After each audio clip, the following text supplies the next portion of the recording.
હાલની આંતરરાષ્ટ્રીય પરિસ્થિતિઓ વચ્ચે જો હજુ પણ કોઈ અનિશ્ચિતતા સર્જાય તો પછી ભારત પાસે કેટલા દિવસ ચાલે તેટલું જ તેલ બાકી રહ્યું છે. જો ક્રૂડ ઓઇલ $150 પ્રતિ બેરલ થઈ જાય તો ભારતમાં પેટ્રોલ કેટલું મોંઘું થઈ શકે છે? અને જો વિશ્વમાં તેલનું મોટું સંકટ આવે તો પછી પેટ્રોલ અને ગેસ પર તેની શું અસર જોવા મળશે? સ્ટ્રેટેજિક ઓઇલ રિઝર્વ એટલે શું? ભૂ-રાજકીય પરિસ્થિતિઓને ધ્યાનમાં રાખીને ભારત શું પગલાં ભરી રહ્યું છે? તો ચાલો આ સમગ્ર મામલે આપણે ડિટેલમાં જાણકારી મેળવીએ. નમસ્કાર દર્શક મિત્રો, હિલોક સતાશુમાં આપનું સ્વાગત છે. આપણે રોજ જ્યારે સવારે ઉઠીએ છીએ, બાઇકમાં પેટ્રોલ નખાવીએ છીએ, કારમાં ડીઝલ ભરાવીએ છીએ, રસોડામાં ગેસ ચાલુ કરીએ છીએ અને કદાચ આપણને ક્યારે એવો વિચાર પણ નથી આવ્યો કે આ બધું શક્ય બને છે એક જ વસ્તુના કારણે, તેલ. જી હા, આ દુનિયાનો આખો અર્થતંત્ર, આખી ટ્રાન્સપોર્ટ સિસ્ટમ, ફેક્ટરીઓ, એરલાઇન્સ, આપણી દૈનિક જિંદગી, આ બધી જ વસ્તુઓ એક જ કાળી પ્રવાહી પર ટકી રહેલી છે, ક્રૂડ ઓઇલ. પરંતુ વિચાર કરો કે જો એક દિવસ આ જ તેલનો પુરવઠો અચાનક અટકી જાય તો શું થશે? જો વિશ્વના સૌથી મહત્વના દરિયાઈ માર્ગોમાંથી એક પણ જો બંધ થઈ જાય તો શું થશે? જો તેલ લાવતા જહાજો મધ્ય સમુદ્રમાં અટકી જાય તો શું થશે? અને જો દુનિયાના મોટાભાગના દેશો વચ્ચે તણાવ શરૂ થઈ જાય તો શું થશે? કારણ કે હાલમાં દુનિયા એવી જ પરિસ્થિતિમાંથી પસાર થઈ રહી છે. આંતરરાષ્ટ્રીય પરિસ્થિતિઓના કારણે હાલ તો સમગ્ર વિશ્વની ચિંતા વધી ગઈ છે. અને આવામાં કલ્પના કરો કે એક સવારે તમે ઉઠો છો, તમારા શહેરના પેટ્રોલ પંપ પર લાંબી લાઈનો જોવા મળી રહી છે. ગેસ સિલિન્ડર માટે લોકો રાહ જોઈ રહ્યા છે. ટ્રાન્સપોર્ટ ધીમો પડી ગયો છે અને સમાચાર ચેનલોમાં એક જ ચર્ચા ચાલી રહી છે. દુનિયામાં તેલના પુરવઠાને લઈને ચિંતા છવાઈ ગઈ છે. આ કોઈ ફિલ્મનો સીન નથી, પરંતુ આવી હકીકત બની શકે છે કે જે આખી દુનિયાને અસર કરી શકે છે.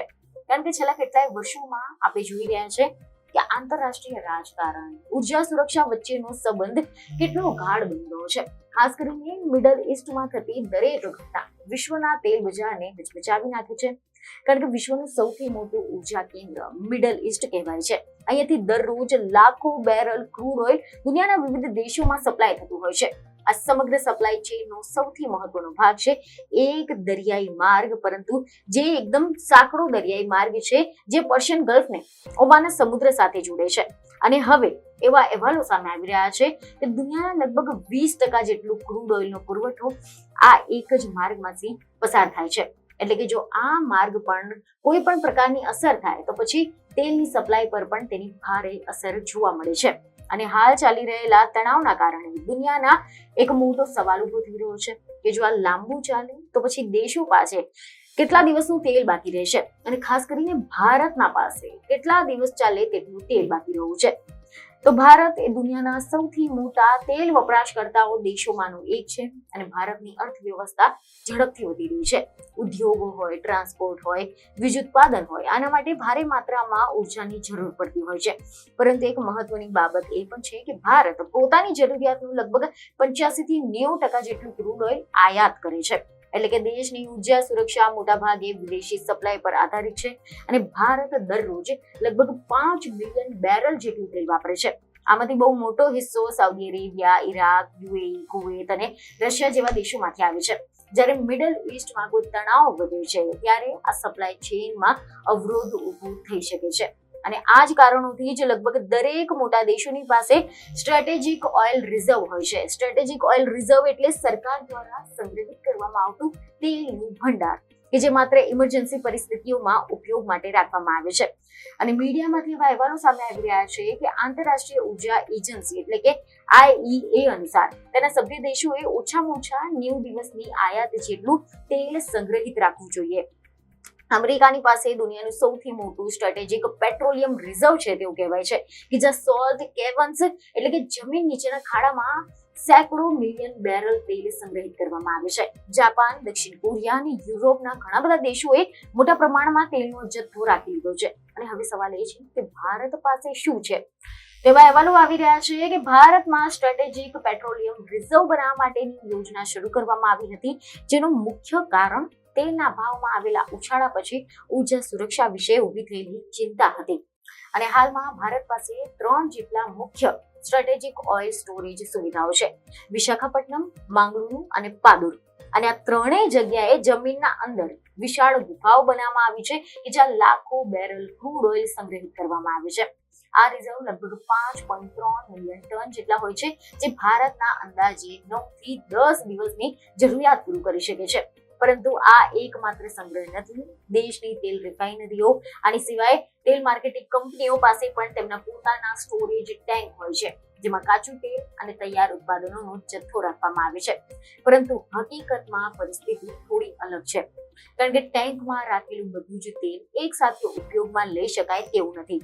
ટેકનિકલ કારણોસર કેટલીક માત્રા હંમેશા અંદર જ રહેતી હોય છે, જેથી હકીકતની રીતે વાસ્તવિકતામાં જોવામાં આવે તો ભારત પાસે લગભગ 35 થી 40 દિવસ ચાલે તેટલું જ ઉપયોગી તેલનો સ્ટોક છે.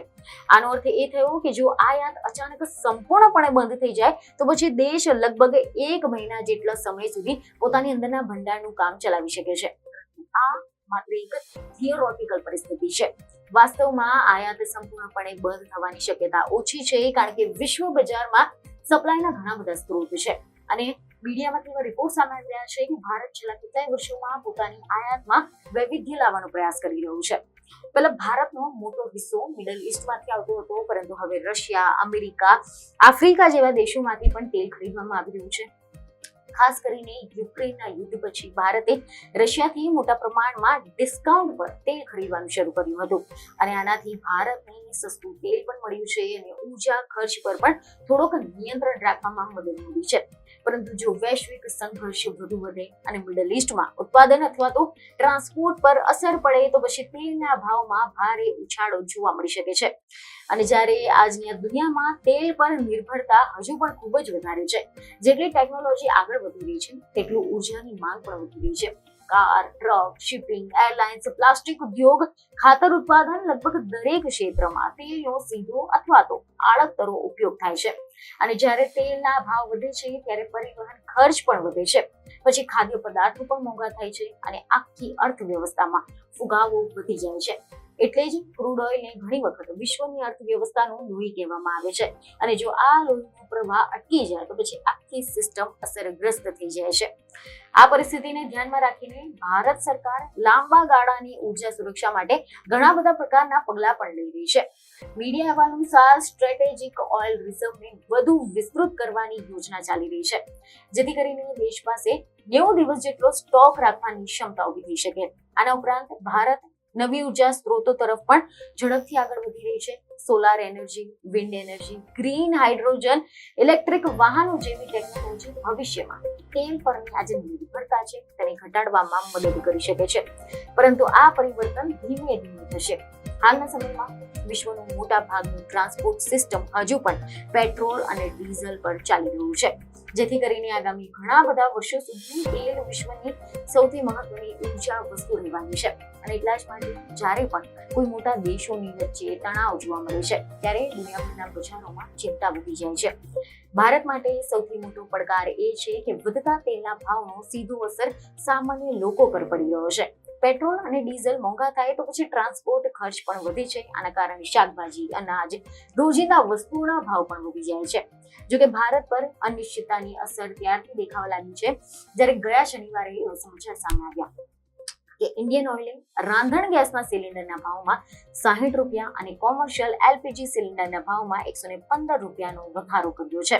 જ્યારે સોમવારે ભારત સરકારના પેટ્રોલિયમ અને નેશનલ ગેસ મંત્રાલય એક નિવેદન બહાર પાડીને ઇંધણના પુરવઠા પર નજર રાખવાની વાત કરી હતી.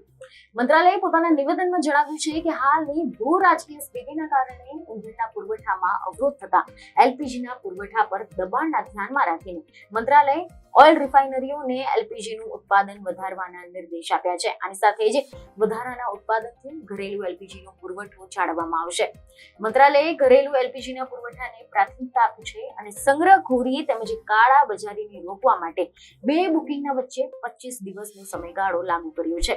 હોસ્પિટલો, શૈક્ષણિક સંસ્થાઓ જેવા બિન ઘરેલું ક્ષેત્રોને આયાતી એલપીજી માટે પ્રાથમિકતા અપાઈ રહી છે. રેસ્ટોરન્ટ, હોટેલ અને અન્ય બિન ઘરેલું ક્ષેત્રોને એલપીજી વિતરણ કરાવવા માટે ઓઇલ વિતરણ કંપનીના 3 ડાયરેક્ટરોની એક સમિતિ પણ બનાવવામાં આવી છે. આમ આ ઉર્જા સુરક્ષા માત્ર હવે એક આર્થિક મુદ્દો નથી રહ્યો, પરંતુ રાષ્ટ્રીય સુરક્ષાનો પણ એક મહત્વનો ભાગ બની રહ્યો છે. ભવિષ્યમાં ભારતને વધુ સ્ટ્રેટેજિક રિઝર્વ બનાવવા, આયાતના સ્ત્રોતો વધારવા અને સ્થાનિક ઉર્જા ઉત્પાદન વધારવા પર ધ્યાન આપવું પડશે. કારણ કે દુનિયા જેટલી અસ્થિર બની રહી છે તેટલું જ ઉર્જા સુરક્ષા મહત્વપૂર્ણ બની રહી છે. અને અંતમાં એક વાત સ્પષ્ટ છે કે દુનિયામાં તેની લડાઈ માત્ર બજારોની નથી, પરંતુ રાજકારણ, સૈન્ય શક્તિ, વૈશ્વિક પ્રભાવની પણ લડાઈ છે. અને આ લડાઈના કેન્દ્રમાં હાલ તો મિડલ ઈસ્ટ આવ્યું છે. જો ત્યાં શાંતિ રહેશે તો વિશ્વનું અર્થતંત્ર સ્થિર રહેશે, પરંતુ જો ત્યાં સંઘર્ષ વધશે તો દુનિયાના દરેક દેશોમાં, દરેક શહેરમાં, દરેક સામાન્ય માણસના જીવનમાં જોવા મળશે. તેથી જ જ્યારે આપણે પેટ્રોલ પંપ પર જઈએ છીએ ત્યારે કદાચ આપણે માત્ર ટાંકી ભરાવા નથી જઈ રહ્યા, પરંતુ હકીકતમાં આપણે વિશ્વના રાજકારણની એક લાંબી કહાનીનો ભાગ પણ બની રહ્યા છે. આશા છે કે આ માહિતી તમને મહત્વની લાગી હશે, જેથી અમારા વિડીયોને લાઈક અને શેર જરૂરથી કરજો. જોકે હવે અહીંયા દર્શક મિત્રો એક ખાસ મહત્વની બાબત ધ્યાને લેજો કે અમારા દ્વારા આપવામાં આવેલી સમગ્ર માહિતી એ ફક્ત ને ફક્ત કેટલાક મીડિયાના અહેવાલોના આધારિત છે, જેની લોકસત્તા કે લોકસત્તા જનસત્તા પુષ્ટિ કરતી નથી. ધન્યવાદ.